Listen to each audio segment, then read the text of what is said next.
लेकर बनाई गई थी, जो बिल को लेकर, क्या कुछ आप लोग अपनी तरफ से बात रखेंगे? जगदम्बिका पाल का बयान है कि इसमें सभी पक्षों को शामिल किया गया है और सभी की बातें सुनी जाएंगी। देखिए, संविधान की धारा 26 है जो धार्मिक स्वतंत्रता की आजादी देता है, और ये बाबा साहब डॉक्टर भीमराव अंबेडकर जी का संविधान है जो भारत में लागू होता है।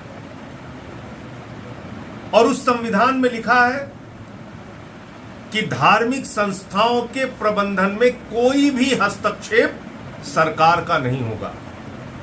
वो चाहे मंदिर हो, चाहे मस्जिद हो, चाहे गुरुद्वारा हो, चाहे चर्च हो।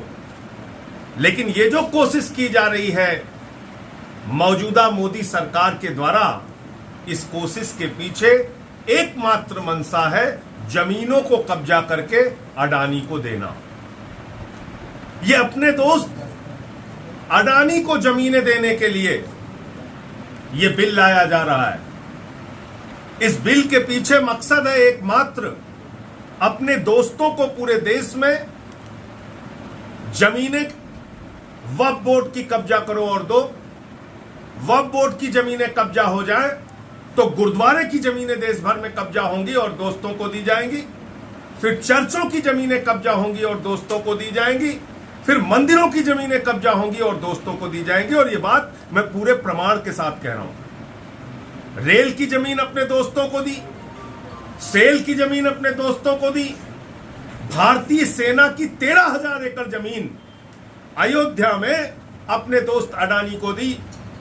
3 काला कानून किसानों के खिलाफ लेके आए थे, उसमें भी मंशा थी। प्रधानमंत्री जी अपने दोस्तों को जमीनें देना चाहते थे। वो बिल किसानों और हम लोगों के विरोध की वजह से रोका गया, वरना आज देश भर के किसानों की जमीनों पे कब्जा हो जाता। दलितों की जमीनें कब्जा करके दोस्तों को देना है, आदिवासियों की जमीनें कब्जा करके दोस्तों को देना है। तो ये बिल गैर संवैधानिक है, संविधान की धारा 26 के विरुद्ध है, और कोई भी बिल संविधान के विरुद्ध नहीं आ सकता। विरोध करेंगे आप इसका? निश्चित रूप से विरोध करेंगे। अच्छा, एक विषय सर और निश्चित रूप से विरोध करेंगे। तू कौन मैं खामखा? भाई, जिसमें सरकार के हस्तक्षेप का कोई मतलब नहीं है, आप उन धार्मिक कार्यों में, धार्मिक संस्थाओं में हस्तक्षेप कर रहे हैं। कल को आप मंदिरों की जमीनें कब्जा करेंगे, गुरुद्वारों की जमीनें आप कब्जा करेंगे, चर्चों की जमीनें कब्जा करेंगे। तो जो भारत के संविधान की धारा 26 कहती है, जिसमें धार्मिक संस्थाओं के प्रबंधन की स्वतंत्रता है, धार्मिक अपने सभी कार्यों को अपने धर्म के मुताबिक संपादित करने की स्वतंत्रता है, उसका क्या होगा? उस संविधान के अधिकार का क्या होगा? आप भारत के संविधान में दिए गए अधिकार को छीनना चाहते हैं, इसलिए इसका विरोध करेंगे। एक दूसरा मुद्दा, आतिशी जो आपकी मंत्री है, उन्होंने इंफॉर्मेशन पब्लिक डिपार्टमेंट के सेक्रेटरी और डायरेक्टर शो कॉज नोटिस किया कि 15 अगस्त को जो विज्ञापन छपा उसमें सीएम की फोटो नहीं है।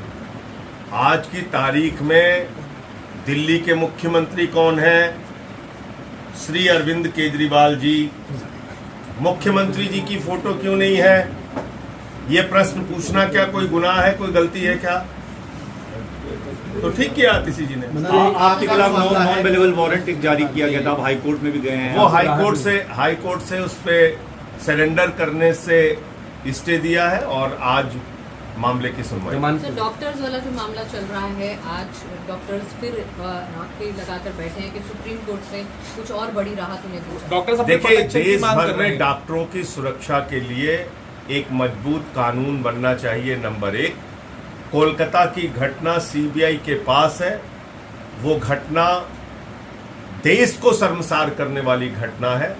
उस घटना को फास्ट ट्रैक कोर्ट में चलाकर और सीबीआई जल्द ही सारे सबूत फास्ट ट्रैक कोर्ट के सामने रखे और जो इसके मुख्य आरोपी हैं, गुनहगार हैं, दरिंदे हैं, उनको सख्त से सख्त सजा हो।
के शहर पठानकोट में खुल चुका है पहला विश्वसनीय south Indian restaurant Chennai Maratha, जो कि डलहौसी रोड ओपुलेंस होटल की बैक साइड पर है, जिसे शहर वासियों से बेहद प्यार मिल रहा है।